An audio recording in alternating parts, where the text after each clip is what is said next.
jasage de jeux de rôle pour une vidéo réponse à une critique. Leur rencontre du samedi, toujours.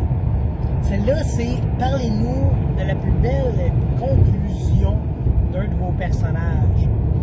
Puis, j'essaie de penser, tu sais, ma plus belle conclusion, j'étais comme un peu à cheval sur dos. Lester Mason, tu sais, j'en ai parlé dernièrement dans une vidéo en racontant un peu la prise de notes, le journal, puis tout. Puis sa finale, moi, je la trouvais le fun. Dans le sens qu'il a fini, bon, il est bloc-band à un bali, là, tu sais. C'est super le fun. Mais, tu sais, c'était une belle finale. T'sais, je trouvais que c'était cool.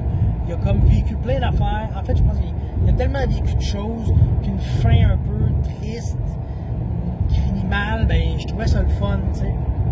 L'autre personnage que je considère qui a eu une belle fin aussi, il est mort aussi, parce que je trouve que pour un héros, mourir, c'est comme le summum de l'expérience, tu sais. C'était Jack Hackler. C'est ça, j'ai tellement fait de vidéos que j'en ai déjà parlé, mais ça fait crissement longtemps, tu sais. C'était une game de Donjons & Dragons 2e édition avancée. Il fallait ramasser 6 crânes, un dos, terre, feu, air, vie, mort. Tu sais. Fait qu'il fallait ramasser ça, tu sais. Puis là, on arrive comme, on les a les 6, on arrive au donjon final. T'sais. Là, dans le donjon final, on avance, parce que c'est ça qu'il faut faire dans un donjon final, là, si on veut tuer le boss final, il faut avancer. Puis là, on rentre dans une grande pièce avec un tambour. Puis là, il y avait moi, puis le rogue halfling du groupe, puis on avait une... comment ça s'appelle? Une complicité incroyable, autant joueur que personnage. Tu sais, souvent, moi, j'aime ça jouer le brillant qui manipule une brute. Ben, dans cette aventure-là, j'étais la brute qui faisait manipuler par un brillant. OK, disons ça comme ça. J'étais quand même un orc lutteur, là. J'étais loin d'être un petit futé. Puis là, on arrive dans la pièce. Puis là, genre, on débat avec le chose. Puis là, je pense que lui ou moi, un des deux, on dit 10 pièces d'or. Ouais, je pense que c'est ça, c'est moi qui dis 10 pièces d'or, que si on tape sur le tambour, la porte ouvre, il y a un monstre qui nous saute dessus. Good. Là, on tape, pif, paf, pouf. La porte ouvre, il n'y a pas de monstre. Là, je viens de perdre 10 pièces d'or. On tape à la fin d'une game, je vais faire 10 pièces d'or. Fait que là, je fais comme, oh yeah, là, on avance, tu sais. Puis là, il y a un corridor avec les murs sont verts luisants un peu, lisse. OK?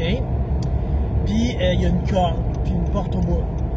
Fait que là, moi, je dis au rogue, je dis, OK, kit ou double. Je tire la corde, la porte ouvre, puis il y a un monstre qui sort, tu sais. Là, t'es comme un peu dans la joke de ça, tu sais. C'était rendu comme une blague. Sauf que quand t'es dans le donjon final d'un maître tordu mental, faut pas que tu fasses ça. Des jokes, c'est plus le temps, là. Fait que, pour 10 pièces d'or, kit ou double, 20 pièces d'or, tu sais. Je tire la corde et ce que ça fait, ça sonne une cloche. Et les vibrations font que les murs sur les côtés, qui n'étaient pas des murs, mais finalement c'était des vitres, et derrière les vitres, c'était un liquide verdâtre qu'on appelait de l'acide, poison, tout ce qui est dégueulasse, là. Mais en sonnant la cloche, les vitres ont pété et l'acide a rempli la pièce, puis on est mort. Oui, on est mort. Il n'y a pas eu un vraiment t'as pris 40 des 8 des gars. Non, t'es mort. C'est fini là. Si t'as joué comme un épais, tu meurs comme un épais. Respect that master, man. Ça là, yeah. Fait que là, il est mort. Il est mort comme ça, ouais. Mon orc, il est mort pour 20 pièces d'or. C'est tout. Toute une finale, pareil. Tu trouves pas, ça te coupe l'envie de dire. Mais c'était une belle mort parce que, regarde, là, ça, je veux dire, je pense que ma fille était pas née, ma première, là. Fait que ça fait au-dessus de 20 ans de ça. Et encore aujourd'hui, c'est une histoire qu'on parle, qu'on a du fun. Et dans cette aventure-là, il y avait tellement d'affaires qui s'étaient passées. Tu sais, quand tu as un groupe de joueurs sérieux, avec un joueur plus casual, mais qui embarquait, tu sais, c'était mon coloc dans ce temps-là. Puis il a joué avec nous autres parce que il dit Chris, tant qu'à vous voir jouer tous les mardis soirs, autant embarquer, même s'il ne trippe pas donjon du tout. Puis tout, il a eu du fun avec nous autres, super gros. Il s'était fait. Là, je déblatère, là, je passe sur une cheer. Il jouait un prêtre pas péquiste. Parce que c'était une joke, une inside joke, puis le gars, il joue casual. Fait que lui, pour lui, il n'est pas un prêtre d'Asmodeus, puis un prêtre de n'importe qui, de Tolkien. C'est un prêtre pas péquiste. Fait qu'il avait fait une série de power un peu ridicule, puis, tu sais, lui, ce qu'il aimait, c'était regarder le monde se tousser, parce qu'il y avait un gars qui il avait pogné une belt qui faisait devenir une fille en bas de la ceinture, mais c'était un gars, fait qu'il se touchait. En tout cas, c'était n'importe quoi, mais c'était super drôle, pareil. Puis il y a un des joueurs qui est mort. Fait que là, quand il est mort, mais il est mort au début du donjon final, tu sais. Fait que tant qu'à dire, fais-toi un autre bonhomme qu'on va te trouver emprisonné quelque part par rapport, ben, il y avait un des NPC qui avait une bague spéciale, en y mettant autour du doigt, il devenait un peu zombie. Fait que là, le joueur a pu continuer à jouer en étant un zombie. Sauf que il n'avait pas le droit de la liberté totale de ses actions, t'sais. Sauf que notre prêtre pas péquiste, ben là, lui, il le repoussait. Puis il l'a repoussé comme tout le donjon d'un piège. Fait qu'il nous déclenchait nos pièges, le zombie. Je pense que c'était un elfe du froid zombie. Pour vrai, c'était un peu n'importe quoi cette aventure-là. Mais on a eu du fun, là. Il y a même un affaire, ça c'était triste.